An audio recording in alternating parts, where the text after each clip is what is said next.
Bless up, bless up, bless auto whip. It's your boy Change Agent Cooper. Make sure you like this channel, subscribe to this channel, click the bell for notifications so you can be alerted when I'm putting this content out. There's a lot coming because I got a lot to say and I'm going to say it. Got a lot of experience, strength, and hope, and I'm going to share it. For me not to, that would be blasphemy. Today, I want to talk about a scripture. Now, I ain't going to take you to church, though. I will take you to church now, but I want to use this to lead into the topic. There's a scripture that says you can't serve two masters. You'll love one and hate the other. And it was speaking about God and money. Like you can't love God and love money. You know, and plus the love of money is the root of all evil. But you can't serve two masters. I have reason to believe that can apply to more than just God and money. You can't serve two masters. So pause, put a bookmark right there. Now, let's transition to talking about the system. There are many systems. There are racial disparities that exist within systems. There are systems that operate in a way that oppresses people. We can talk about systems where there's racial disparities. We can talk about criminal legal system. We can talk about healthcare systems. We can talk about economic development and workforce development systems. We can talk about educational systems. We can talk about the way they're set up in ways that leave people left behind. There are blatant racial disparities that exist within systems. You can check the data. There's economists that are talking about it. There's reports that's out there that's highlighting disparities. And so for people who work in systems that align with the disparities, there's an issue. So talking about serving two masters, you can't serve two masters. Let's say this. So there are some solid people, I would say good people, good-hearted people, you know, spiritual people, different types of people that work within systems. In this video, I'm challenging you. I am challenging you people who are inside the system. Because listen, you can't serve two masters. So if you work for a system that is a renowned oppressor of people, then listen, you're obligated to be a part of the solution. You're obligated to be a part of changing the system, especially if the system is oppressing people. I'll tell you why. In ways that you can. You know, you can challenge policies. You can ask challenging questions at work.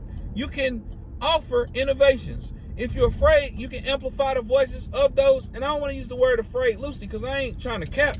You know what I'm saying? The thing is like some people, you know, they don't want to sacrifice their job. This is your livelihood. But let me tell you, if your livelihood is a beneficiary from an oppressive system, then what's that say about you? The question is, are you willing to challenge the system for the betterment of your fellow man, your fellow woman who are being oppressed? Whether you work in any of the systems that I listed, listen, you can do your part on improving outcomes for people.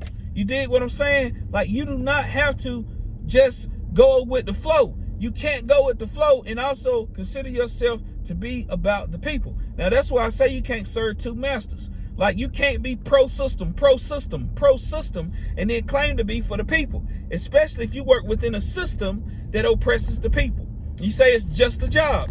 Oh, it's just a job. But listen, if it is your job and you're doing nothing to improve the outcomes from your employer on people and it's oppressing people, then what does that say about you? Listen, you can't serve two masters. And I know it's challenging, and I know I may have stepped on some people's toes with this video, but the reality of it is this. You can't serve two masters. First and foremost, remember that. You're going to either love one and hate the other. The other part is that you can't just be content with doing nothing about it. I mean, I can't tell you what to do and what not to do, but contentment when in the midst of oppression and you're not being oppressed, then that makes it seem to the people that you're a part of the oppressor's strategy, which makes you an oppressor if you're not willing to do anything about it or challenge the systems. Some people say the system ain't broke, it's working exactly how it was intended to work. You know, I say it's BS. The BS stands for broken system. And so you can't serve two masters. And if you work inside a system, my challenge for you is to start amplifying the voices of the change agents and those people who are trying to improve processes. You know, make sure you're doing your part. Make sure you opening your mouth for the people, being a voice for the people. And remember, man, a quote from Dr. Martin Luther King, and I shut up. He said, in the end, we remember not the words of our enemies, but the silence of our friends. Are you for the people or for the system? My name is Change Agent Cooper. I'm not the answer, but I'm for daggone sure the alternative. Bless up.